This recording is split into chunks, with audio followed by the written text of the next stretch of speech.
The revolutionary audio docuseries, hosted by Sean Ryan. They're called PsyOps. Is now available for free on Apple, Spotify, and YouTube.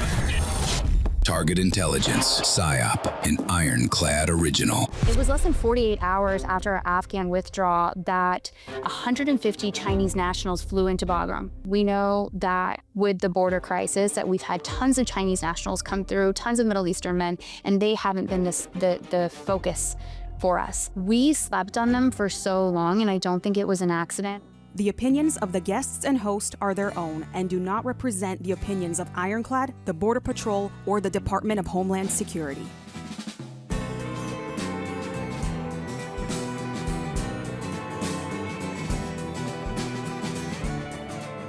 Welcome to Borderland Narcosis, an Ironclad original presented by First Form. Don't forget to check out your First Form supplements. Yeah, I am at firstform.com/borderland. My next guest is Hels Goethe, who is an investigative journalist. She's doing a lot of stuff with the GOAT Initiative down in San Diego. You guys have seen him on our podcast before. She's working with them now, and she comes to tell us all about it. Just for the audience, we've had Corey on the show before, and if you guys want to go back to that episode, you can see what's happening. Nothing has changed. He has contacted CBP, he's contacted FBI, he's contacted the works, all the three-letter agencies you can think of. From early on, he was able to find several different cell phones, be able to crack into those cell phones, be able to get into some of the conversations from some of the Chinese nationals, from some of all the other smuggling networks. They're posting pictures. They're posting what you do once you've crossed the border into America, who to contact. I mean, all the intel you could ever imagine is all there, and I've seen it firsthand. When you go to the area that he's talking about, there's a broken part of the fence. The border wall stops at one point, and then it is open for several miles. Challenging terrain, yes, but that is the area that these smugglers have been using. They've been dumping thousands and thousands of identification, passports, you name it, and you can find every country you can think of in that area, from India, China.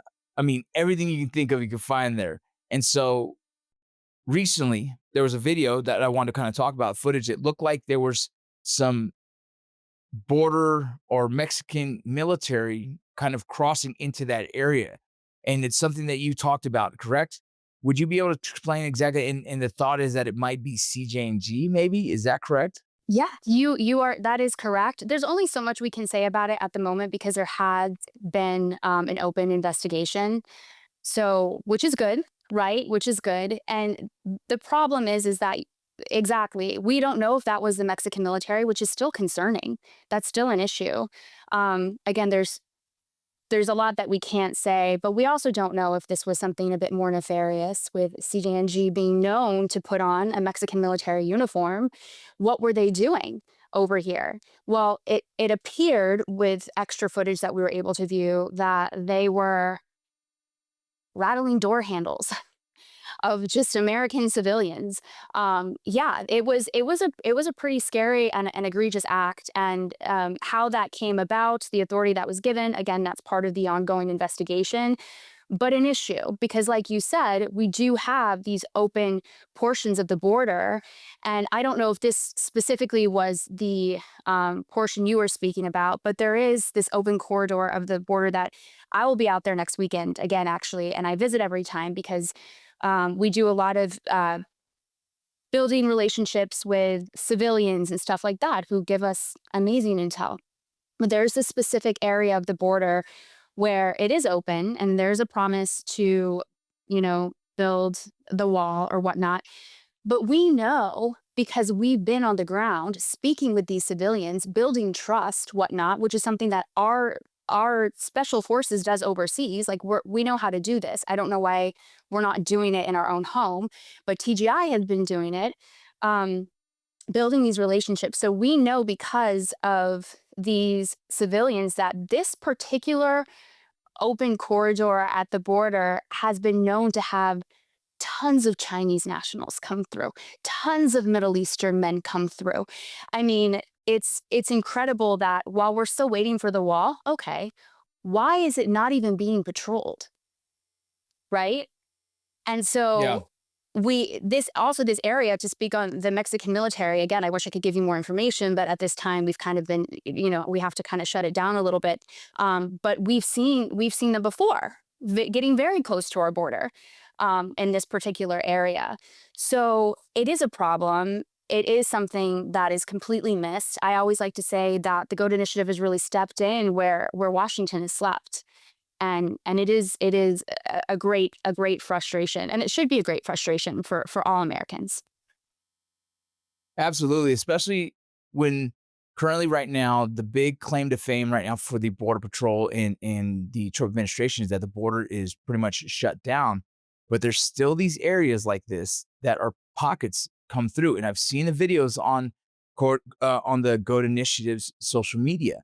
There's still pockets of people continuing to just travel through that are untouched and that are, I mean, I'm talking now at that point, by the time it gets to those cameras, I think you're about 3 to 5 miles in our country. So it's just for some reason not being patrolled.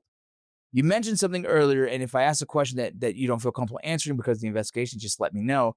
But you mentioned that they're shaking the door handles of American citizens. Are you saying that these individuals that were in camouflage come across into America that far? And if so, how far is that from the border, can you say? I can't say how far it was from the border, but yes, it was. It was on our side of the border. We see these things happen sometimes fairly where it's getting kind of close. This was something different. They were shaking the door handles of American citizens' homes. So they were in quite a bit further than ever should have been allowed. Man, that's scary. That's that's something I think the American people don't realize. Like, you're not supposed to do that. And if you do have that, that's a huge concern, especially, I mean, just imagine if it is some nefarious individuals doing that, what are they doing in our country and what are they trying to accomplish, right? Are they trying to kidnap people? Or are they trying to hold ransom? The cartel is known very well for holding people ransom for certain kinds of money and things like that. So yeah, that's a concern. And it's the first time I've heard them being that far into our country, because I do know the border very well out there in San Diego. And I do know how far from border wall to civilian population can be. Nothing is too close to the border. Everything takes a little bit of a walk. So that's very interesting. And I do know the corridor. I know it very well. So that's why I've seen all the passports you can think of getting thrown to the side, all the identification thrown to the side. And is there a reason why, for our audience to understand why they just ditch all their identification at that area? Oh, absolutely. I mean, there are several reasons. For starters, a lot of the identifications or the cell phones, passports, whatever it is, we'll find some of them are like crumpled up, some of them are torn up, some of them are, there's an attempt to burn them or they're hidden, kind of. Number one, they don't want to be caught by Border Patrol with a passport from a country that they could have claimed asylum, because they can't do that, right? They would have had to stay there. So they'll ditch those. Another, even more nefarious reason would be someone coming over here and wanting to lie about who they are once they reach Border Patrol. Because if you remember, like, these people, they wanted to be caught by Border Patrol, during the last administration, because they knew then they'd get set up, then they'd be all, good to go. So it wasn't like they were hiding from Border Patrol, but a lot of them were hiding who they were from Border Patrol. Yeah. Is there any legal authority in why the Mexican military would even cross into our country? So I've spoken with a few people, like, is that something we would do? And it is. There have been times when we've gone over to Mexico. It is a complete coordinated effort. There's a lot going on. Oftentimes you're not allowed to be armed. These were armed men. So from what I know, again, not saying too much, this was a big mistake. There was just issues going on, and something needs to be put in place so that it doesn't happen again, obviously. But also we need a wall, One thing I really like to explain to people who see what Trump has done, because obviously we've seen a drastic change. There's a demonstrable change. We see the numbers dropping. It's there. The problem is that the change has primarily been administrative. So that in itself can change. We have someone else elected president that it all can be undone. We need to see sustainable change. And then on the other side of that, what we also push for with the GOAT initiative is that we need to have action with the damage that has already been done. Like you've been talking about, the identification cards, the cell phones, all of this stuff. Corey has this huge repository of special border intel, and it really has gone untouched. If we want to know who's in our country that we should be concerned about, it's right there. He even has a brilliant team has set up, computer systems where they are like cataloging all this stuff and whatnot. And we see that ICE is been busy. We've all seen how how busy ICE has been. But one of the things also that's being pushed in the media, and it's a very emotional approach, politics, like all this stuff. But what we've been doing from the beginning is we've been going after South American gang members and abuelas. Well, these are not novelty to us. This is something we've done for a while. You know what I mean? We've been focusing on that, which has caused a lot of, uproar and emotional uproar in the media. But what about the Chinese nationals that have been coming through the Darien Gap, through our southern border, down south of San Diego? We have intel on that. Why? Our question is, why does the government not want that? The Middle Eastern men who are coming through, we've been tracking them. Why doesn't our government want that information? It is a frustration. It's something that we definitely try to be understanding that there's a lot going on, but at the same time, we're American citizens. We want our home safe. This is important. This is huge. Yeah, absolutely. Is there a chance that maybe they came over by mistake? Maybe they thought it was still Mexico. No, not that far right.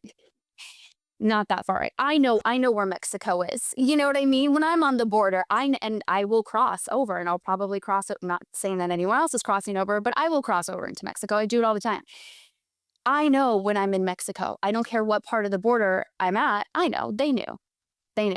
This episode is brought to you by First Form, a company that I've been proud to work with for over 11 years. I don't say this lightly. These guys aren't just about supplements. They're about building a community, holding you accountable, and helping people actually change their lives. Their products are top-notch, third-party tested, and designed to help you perform harder, recover faster, and feel your best.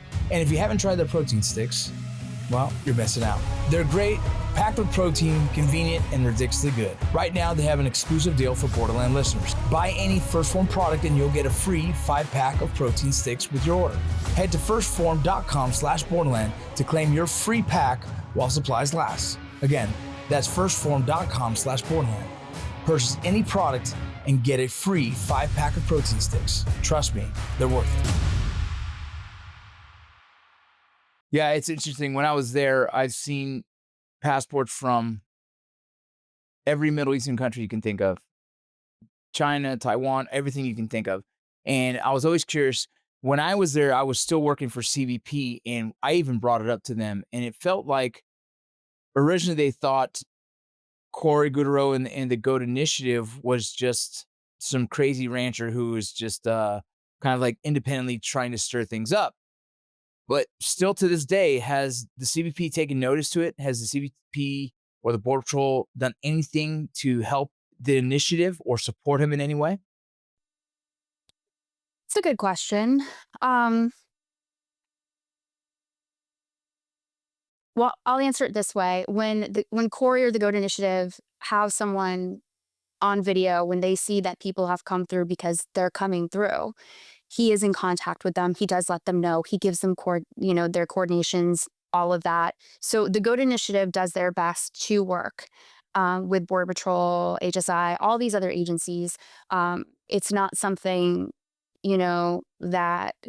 that Cory is holding back from. It's a desire for TGI, to be working in some sort of joint operation. You have Jason Owens, right? The former chief of Border Patrol. He said, I think on an Ironclad podcast, that the border is not secure. The border has never been secure, and it is not secure now. And that the only way we will have a secure border is if we find a way to have these force multipliers work with our US government. And that's really what TGI is. Yeah, Jason Owens is a really good friend of mine. And, the high level chiefs will always admit that what we consider a secure border means what, right? Everyone's definition of what that secure border is different. And whether that means zero crossing, that is almost never going to be a possibility, but just to the point where at least we can slow it down so that we can actually manage it.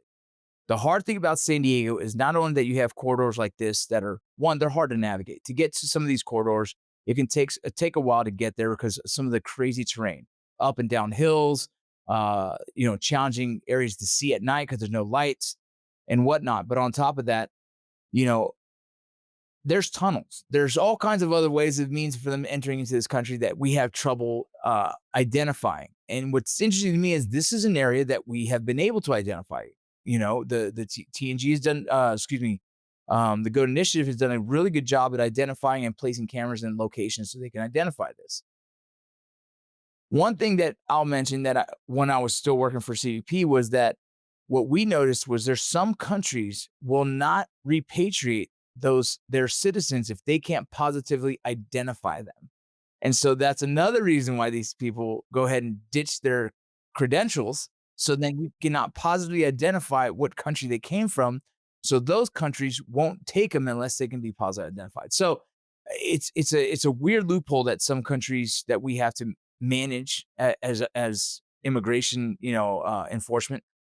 But it's been years now. I think it's been almost 4 years since the first time I've seen Cody's first videos and talking about this. And now it still seems that there's still a problem there. And I think it was last week, there was a video of a group of 5 or so walking on the same trails that he's been trying to manage for many years.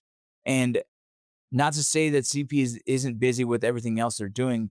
I don't understand how we haven't had more eyes on something that is so public information that no one really seems to be taking the initiative in helping that area. I totally agree. And again, I will kind of remind people that there can be a solution for the border. And I know that there is wall construction underway. I was out of the border in Texas, got to see a lot of that this past year. But the problem is that we need sustainability with the protection of our border. It cannot be purely administrative, and it has been purely administrative up to this point. We've had high-ranking officials come out with Corey to tour the border, and nothing has happened. And with respect, we respect that there's a lot going on, absolutely. But this is something that needs attention. And, I don't want to tell Corey's story for him, but I've heard this same, early on with people saying, oh, he's this loony out at the border. He's built quite a task force himself at this point, number one. And the way he got involved in it is because he saw like a group of 200 Chinese nationals crossing the interstate near his home. So it's personal. There are people who live in these areas, and we see ICE hard at work, and we see everyone hard at work. So we're like, hey, this is a huge piece of the puzzle that is being neglected. During that same day, Ryan Weddings was turned himself in. And so my question is this coincidence, or, is Mexico also operating at this, at a high level of posturing and making sure that they're protecting their own country as well?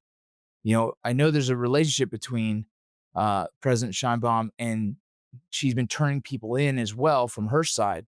But the Ryan Wedding turning himself in is a pretty significant incident in a lot of this border conversation. Is there any thoughts on that? Nothing that I can say at this time, but it is definitely an interesting coincidence. And I think as the investigation continues, we'll get more information on that. I'm trying to make sure that I'm trying to find the right things to ask. I also don't want to interrupt any kind of investigation or compromise it as well. So your thoughts, we'll pivot for a little bit on Venezuela. What does it look like for you seeing that what happened in Venezuela? What are your thoughts as a border correspondent, and what do you think is going to happen in the near future with that situation? Oh boy. Well, I feel like we all have had a lot of whiplash. Just so much going on, just back to back with, previous years, like nothing significant or nothing, moving forward as it should. Venezuela. Well, I don't believe that it is just purely about the oil, obviously.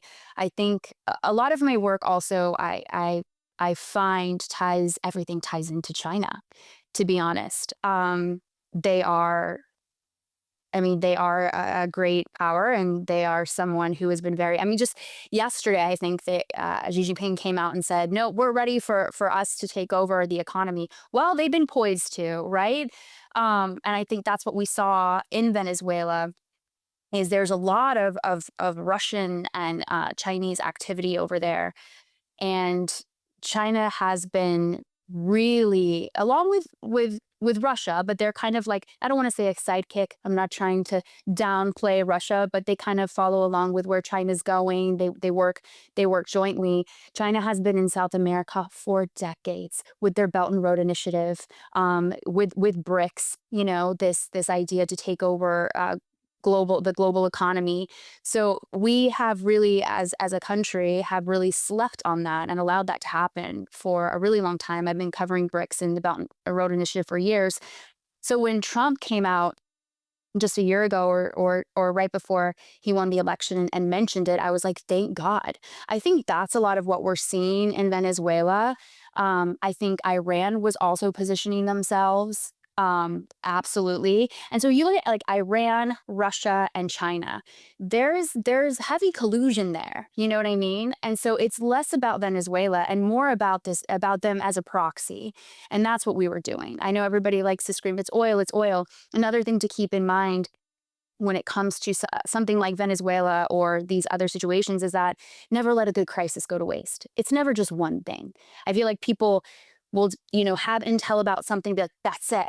We overtook Venezuela because of oil, and it's always oil. It's like there's multiple things going on here, and there's multiple actors. But I think when it comes down to it, is really disrupting what China has been building in South America, and with the help of Iran and Russia.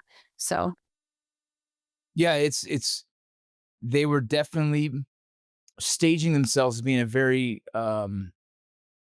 positive posture against America in multiple different areas, right? I think just the location alone is intimidating for us to have these countries who want nothing to do with us so close in proximity. Uh, all of them working together is a concern. And the Chinese kind of infiltrating all of these countries in some capacity, whether it's buying property, partnering with them, all becomes a threat to us in America. And knowing how many Chinese nationals have come across our borders illegally, and during the Biden administration have kind of been allowed into the country by way of, asylum. I don't even know, or political asylum, or what you want to call that, but it becomes very concerning when people talk about the oil. Like my opinion on that is always, well, yes, you can say we're there for oil, but obviously not only that, but I don't have a problem with that personally. China was doing the same thing. Russia was doing the same thing. And like, so I'd rather our country have kind of more of an opportunity to one, use that in a way that one helps both parties. And when you talk to Venezuelan nationals, they're like, we don't give a shit about the oil. We don't give a shit about it. We want our country back. We want our freedoms. We want our food. We want a sustainable economy so they can enjoy living back in their country.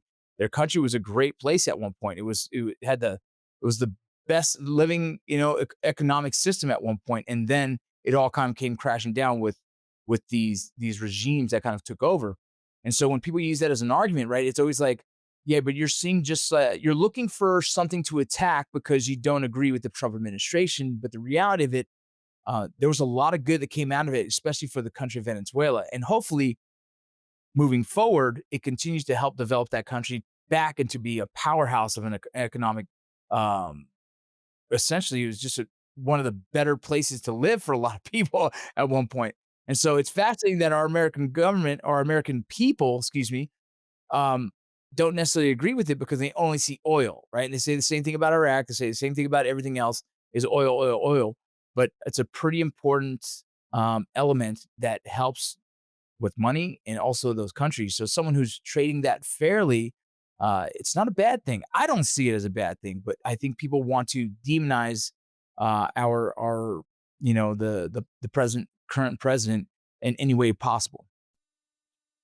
Well, I agree with you. So I think it's more than just wanting it to be oil. I think that there's a problem with the American people, where for some reason we don't think we're allowed to be okay. It's the same thing with the border and the immigration crisis. Like we don't. There are people who just they can't comprehend that we have a right to protect ourselves, or we have a right to do well. We have a right to prosper. So when I'm looking at what these strategic moves that Trump is making lately, name any of them. I don't always have an opinion on the means, but I will say that, like, my God, have we been waiting a long frickin' time for some of this to happen? We have been watching China move in, we've been watching Russia move in, and we've done nothing. So what I'm seeing is that we are getting some protection.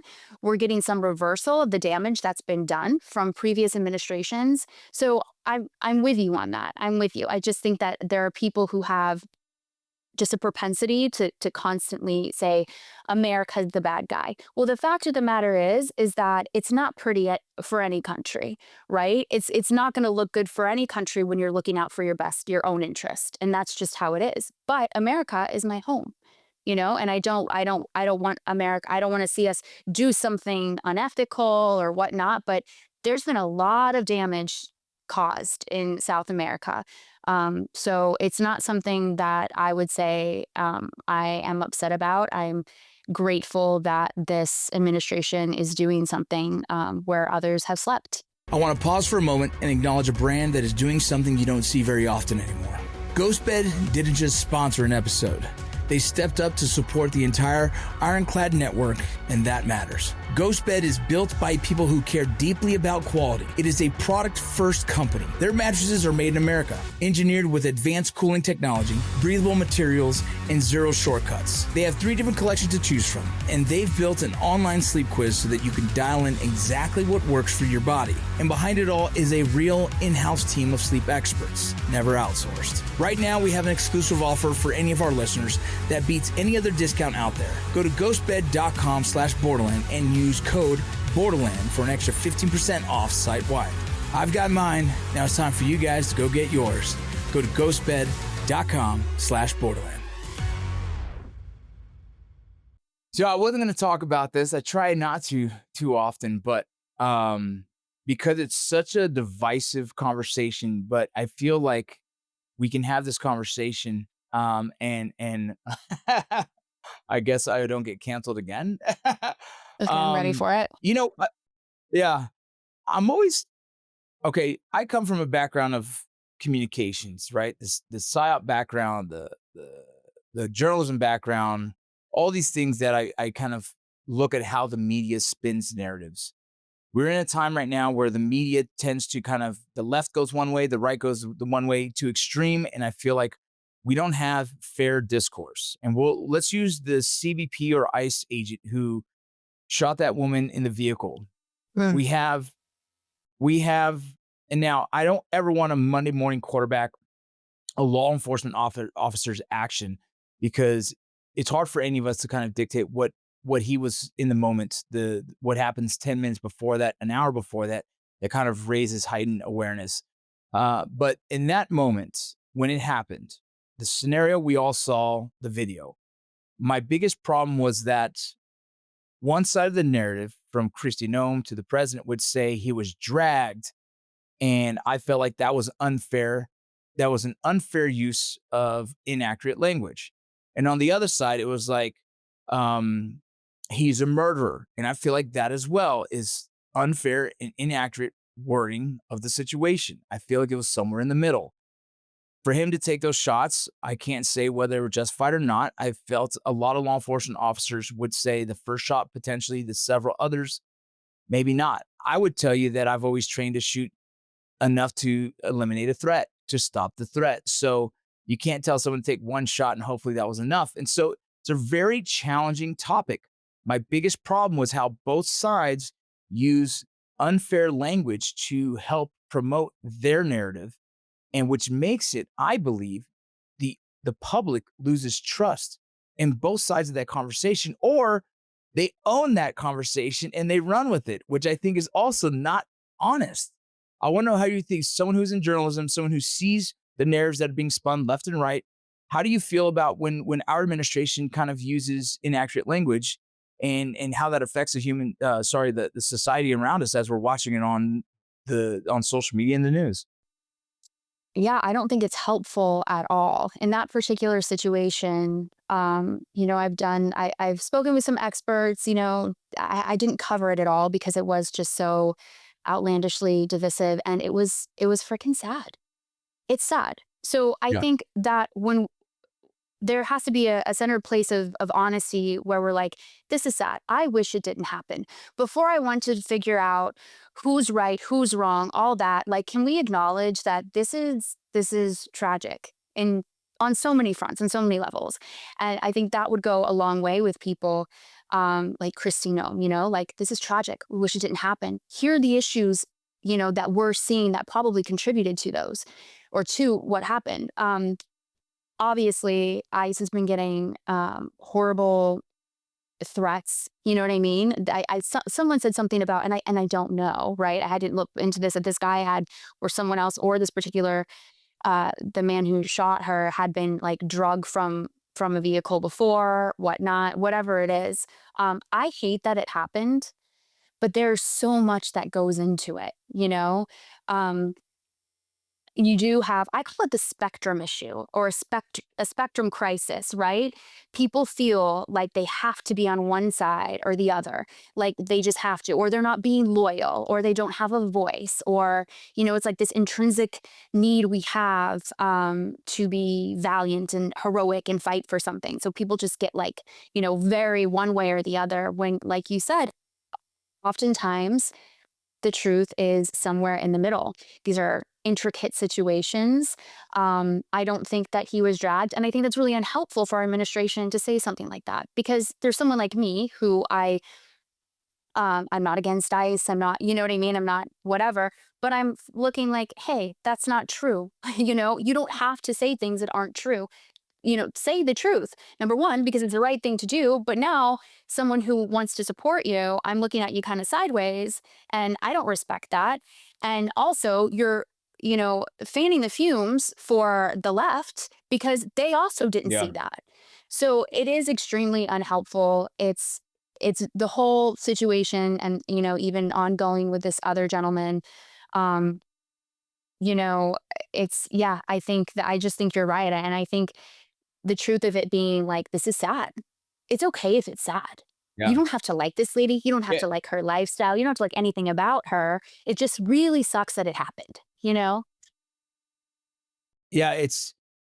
We're in such a tough time right now for our agents out there. I was a border patrol agent, right? I know the ICE's mission since I've been an agent. And so the mission itself has also kind of evolved in what you see today, that is not a normal ICE mission, right? So they're asking to do things that are a little bit more than what they've been trained to do. Not saying they don't have the training.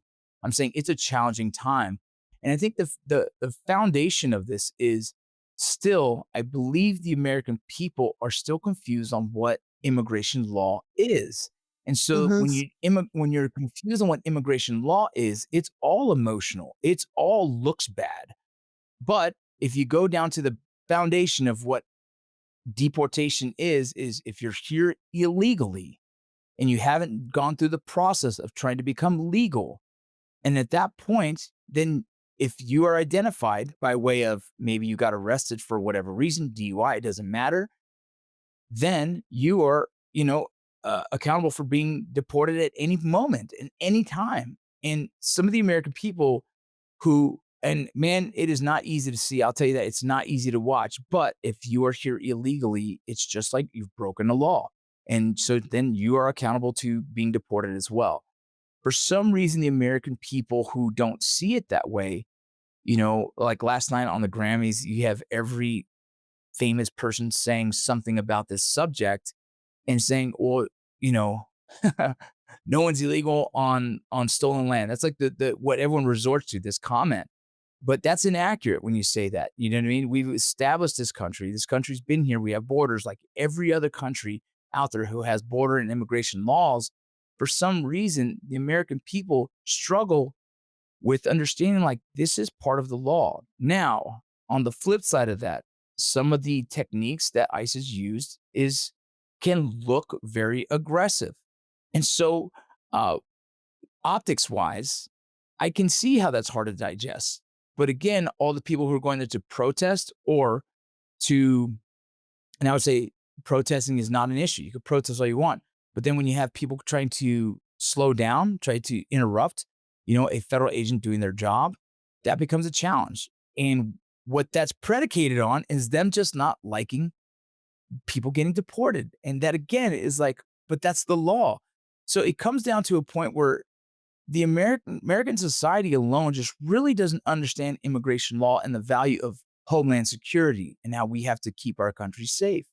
And I think this is where we get lost in, well, that never should have happened if you support deporting illegal immigrants, especially those who have committed serious crimes. I mean, the list of the people that have been getting deported, or ICE has been focusing on, have been serious crimes. I'm talking rape, murder, and that's not and again, and I'm just kind of on a little rant here, illegal immigrants is not the same as an immigrant. And the confusion of that is inaccurate language. So people are saying immigrants do so much for America, like absolutely do.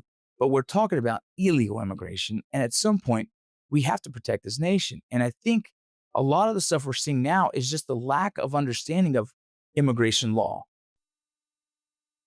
I think there is a lack of understanding. And I think for a lot of people too, unfortunately, and I hate to say it, I don't think that they care.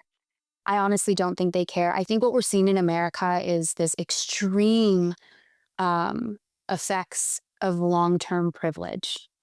So you don't think that anything bad can happen to you. So that's where these people feel like they're completely ignorant.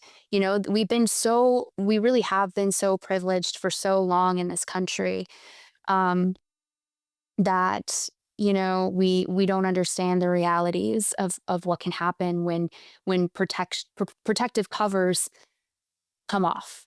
So I think that there is an ignorance. I watched a video where a woman, she was getting arrested because she did something illegal, and she said, "I'm a US citizen, you can't arrest me." And I'm like, wait a minute, that's where we're at now? Like, wait a minute, you guys. Of course a US citizen can get arrested. I'm like, everybody is so freaking confused and just like yelling all kinds of crazy stuff. I'm like, this is like, people are out of their minds. I think also, in consideration, as far as, I love what you said. I love that you said it's difficult to watch. Because it is difficult to watch. I don't like seeing people cry as their family members are getting deported. I hate it. I think it's so sad. I freaking hate it, right? I think one thing to remember is also that there was an entire administration who not only welcomed, but enticed people to come over. So we have a lot of nefarious actors here. We also have a lot of people who were like lied to. They were lied to. They're like, oh, you knew you're breaking the law. Okay. I'm sorry, not exactly. These people did not all exactly understand that, because they were told by the states they were sent to that, no, it's okay, this is going to happen and this is going to happen, and we're going to give you food and we're going to give you money and we're going to give you housing. I think that was all a strategic plan to bring in, Chinese nationals and some other nefarious actors. But when you see like a family, getting torn apart, it's okay to want all illegal immigrants to go home and also feel bad for that, and also like have humanity towards that. And I think that's also an issue too that really bothered me, because I'm obviously for closed borders. If you're illegal here, you've got to go back. I'm like, you've got to go back. But I hate seeing that. And that's part of the spectrum crisis, where it's like, I watch so many podcasters who are will play these videos and just laugh and, whatever. And I'm like, you're watching a horrible thing. You know what I mean? Like, whether you think, and so that's that emotional thing where we have to learn to kind of realize that the way we feel is separate from what needs to be done. That's often true in all of life. So, yeah, I think that there are people who will just never care. I don't think that you can't educate them into rational thinking. Yeah, I think you're accurate right there exactly when you say these podcasters who laugh about such a sensitive subject. You know, when you make a mockery of something that is very human and very near and dear to a lot of people, you're not helping the situation. You to me, and those are individuals who support illegal immigration, but they make a mockery of it and create more divisiveness in our country because you're laughing at a very sensitive subject instead of handling it, I believe, um, in a more mature language and more mature position. Even and look, like I said, I support the mission of the Border Patrol and CBP and Homeland Security because I do know on a deeper level what it all stands for. What I hated was seeing our own government using social media and posting videos with humor.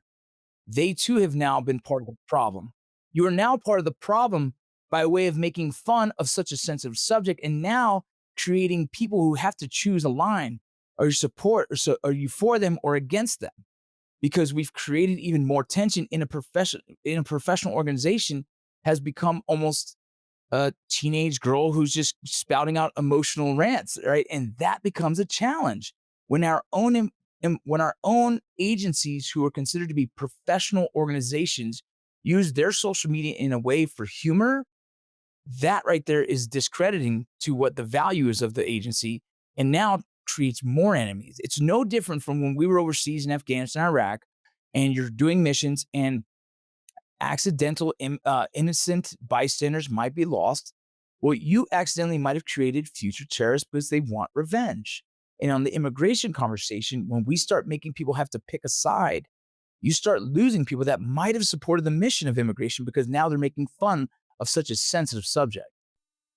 I love that you said that because it's absolutely true. And I know when these videos started to come out, I first saw a couple and I was like, wow, like I think we are all kind of taken back. And because there's also this like new culture in politics, I think people like really, really loved it and really got into it, where it becomes like, what team are you voting? What team are you rooting for? And so like when you see something like that, it gives you that emotional hype that like, my team's winning. But I will agree with you. And I've not heard someone else say that. It is unprofessional and it feeds into the emotional hysteria, which is the biggest problem. I would love for them to come out and say, just what I said, for Christina, this is very sad to see. I understand you're seeing videos like this. These are very difficult to see. This is what happened in our last administration. These are the threats that we're facing now. This is the law. So this is what we're going to do. I think that would make a huge difference. Yeah. Not necessarily because people who are, want everyone to stay are going to be like, oh, yeah, okay, send them home. That's not going to happen. But I think it would make a huge difference. And I think you're right. These videos do play into the emotional hysteria and it is unprofessional. And what's more and what's so important is that it's unhelpful. It's just, it's just Yeah. unhelpful. It makes it more dangerous for the agents boots on ground doing the job. It turns them into the Gestapo, right? It makes Mm-hmm. the enemy of the men and women who are down there boots on ground, the high level individuals, those chiefs that are way up there that don't ever have to really put their boots on the ground. They're not facing the public who now we've made distrust with them because we were making a mockery of this subject. And so now you've actually risked the lives of your own agents by putting them boots on ground with society that doesn't understand the mission, as well as lack of transparency. I believe that we should be saying, hey, we're going after these 5 individuals today, or after they've already apprehended them, but like we went after these individuals. Here's their background. And I believe that you'll have more people like, oh, well, good. Those people probably do need to leave, right? Murderers, rapists, these aggravated assaults, these individuals who domestic violence, whatever the case, these are characters that have proven that they don't deserve to be here. And so if they could have more transparency in who they're going after, that would actually, I think, calm a little bit of the nerves of the individuals who believe they're going into schools and taking kids right out of their chairs. Right, because it seems like the wild, wild west. Right. I think if there, I agree with you. And I mean, I do see some of the reports where it's like, these are the six, we got these six bad guys or whatnot, but something that was more common and strategic and like, this is part of the operation. This is how we're going to do things and we're going to get the information out. Um, because a lot of times you don't know. I see videos and I'm like, I don't know what they're doing. I don't, they're in the middle of the street. I don't know what they're doing. And so obviously other people, especially people who have more of a sour taste for them are going to see that. And you know what I mean? Like they're just, like you said, Gestapo, like in our streets, and pushing that information. I have a dear friend who was so upset about them, going into the schools and stuff like that. Um, and, I did a little research and saw what that was about. Well, we're not getting information, out to the people. So it is like a scary thing. And when you have one side that is painting this like Gestapo is painting this like, evil, you have to be like aware of that. Like sometimes I don't remember what it is I saw Christina put up there, God bless her, but I was like, oh my God, I will volunteer to do your public relations. Like this is like Yeah, so bad. So same. I'm not sure if it's intentional because there's always honestly like there's that. It could be intentional to cause this, um havoc and whatnot. Or if it's just they're making the wrong choices. I'm really not sure. Yeah. Yeah, I've reached out to the commissioner myself and said, hey, I would love to be on board and help, but it's going to be in a way that would be, in a way that I believe is appropriate for the situation. What we do at Ironclad doesn't happen by accident. It exists because a small number of brands choose to stand behind us. These are brands that believe in the same things we do: craftsmanship, independence, and building something real that lasts. Norwood Sawmills is one of those brands. They believe in the people behind the network, the builders, the landowners, the doers, and the craftsmen who value control over their work and pride in how it's done. That alignment matters to us, and it's why we're proud to stand with them. Norwood Sawmills designs portable sawmills that give you the ability to make your own lumber on your land, on your timeline, without sacrificing quality or performance. For over 30 years, they've been building equipment that's engineered to last and designed to grow with you. Whether you're a serious DIY builder or a professional sawyer, if you care about quality, if you care about independence, and if you're considering investing in your land, your projects, your long-term capability, Norwood is worth your time. We encourage you to support the brands that support this network. To learn more, explore their portable sawmills and talk directly to their team at norwoodsawmills.com. Tell me what's going on with the future with TGI and what are some of the things that you guys are hoping to accomplish? Yeah, would love to. So I'll be back out there this weekend, this coming weekend through the week. Right now, the guys are really hard at work. They have an excellent team. They're continuing to enter all these, I mean, it's like hundreds and hundreds and hundreds of identification cards into a database that is tracking them with others coming through. It's really extensive and incredible. I know they're working on that right now. And then they're still finding more every day, which is, which is amazing. Going through the cell phones, I think you mentioned earlier that they've been able to hack into cell phones. And that's one of the things that kills me the most. And really trying to build up the organization so that at whatever point our U.S. government, our current administration wants to create some sort of, task force, that we are super ready, super helpful, super available. Really, they're just hard at work, not trying to sit on all this information. So what I've been doing is just trying to get awareness out about it. Again, like I think people don't understand that our border is not secure because Trump came in and our numbers dropped. And then we see that, zero crossings today, which isn't true. You know what I mean? But, you know, so trying to bring awareness to that is a huge key that we're focusing on right now. And then just stay, just at work, track it. We're literally tracking these people. You know what I mean? We have files upon files of people, these individuals from Pakistan, trying to figure out where they might be now, who they came over with, their ties. It's just an extensive an extensive cooperation with the Goat Initiative team right now to do the work where we believe Washington is sleeping. From your experience of being a border correspondent, seeing all the stuff that's going on, seeing what's been happening for the past 8 years in this country, probably even longer, what's the biggest fear you have with some of these individuals coming across into America? Terror cells. Um, I think one of the biggest fears I have is that they're not being tracked down for a purpose, and that they're being allowed to build themselves and embed them in our neighborhoods and our communities because they might serve a purpose down the road. I think that is probably what stays on my mind the most when trying to, get cooperation with different agencies. Yeah. What country do you fear the most right now? China. And the reason China is because I think that there is this Chinese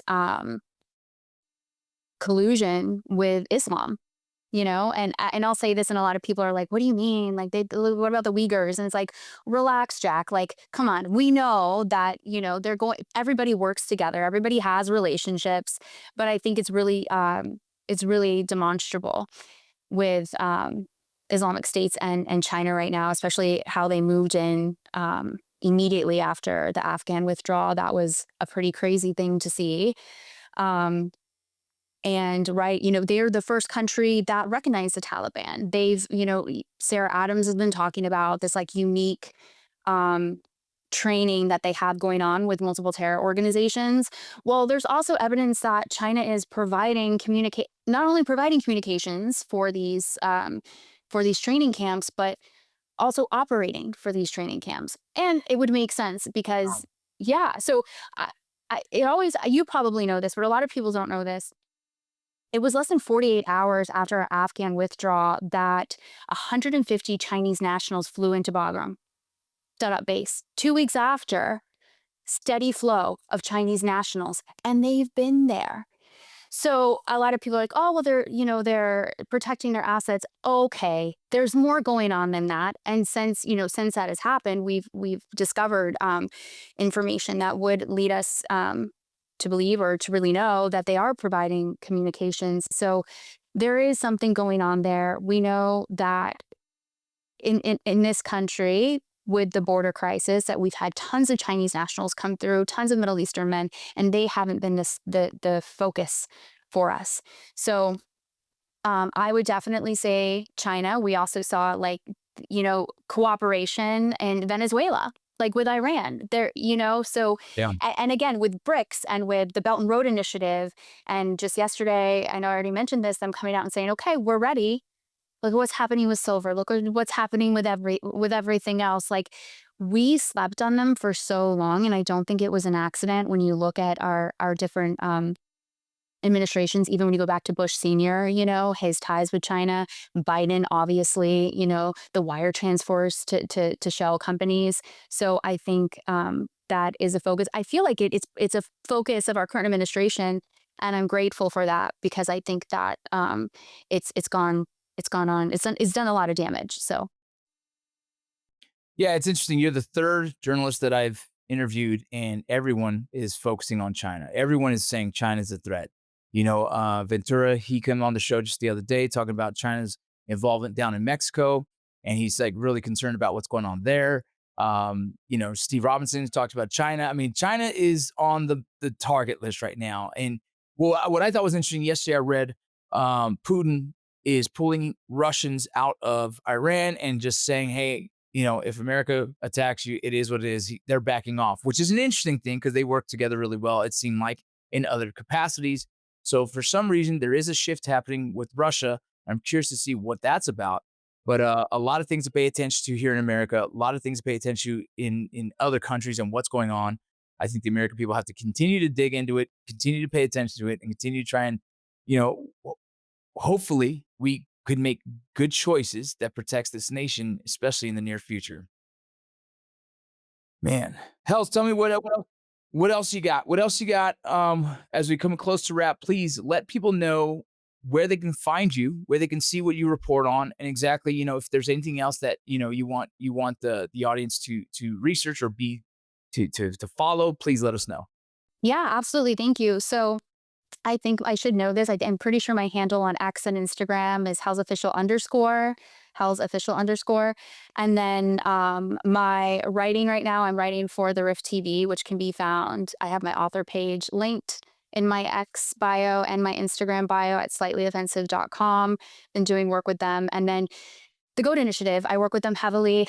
Look them up, watch Corey's stuff, donate if you feel like this is important, which I really think that it is important. And as far as what everyone can be looking towards, I really like that you touched base on, what I was like, oh, it's the spectrum crisis. And I think just to encourage everyone to kind of be, so to speak, quick to listen, slow to become angry, and all that, and really not give in to the emotional hysteria. I appreciate you having me on. Yeah, absolutely. I appreciate having another journalist on here that is very mindful on how they use their words and using accuracy, because in the journalism space right now, it is a wild place, and people are just throwing any kind of narrative out there, and that becomes very dangerous for the American people, because it seems like we're still having trouble deciphering what is the truth. And the narratives that are being pushed and left create further division. And all I want is for us to kind of come together a little bit better and have a nicer and healthier, discourse in our nation. Absolutely. I agree. Thank you so much, Hels. Really appreciate your time. Thank you. Appreciate it. Thank you for listening to Borderland Narcosis, an Ironclad original presented by First Form. Go check out your First Form supplements at firstform.com/Borderland. Let them know I sent you. Later.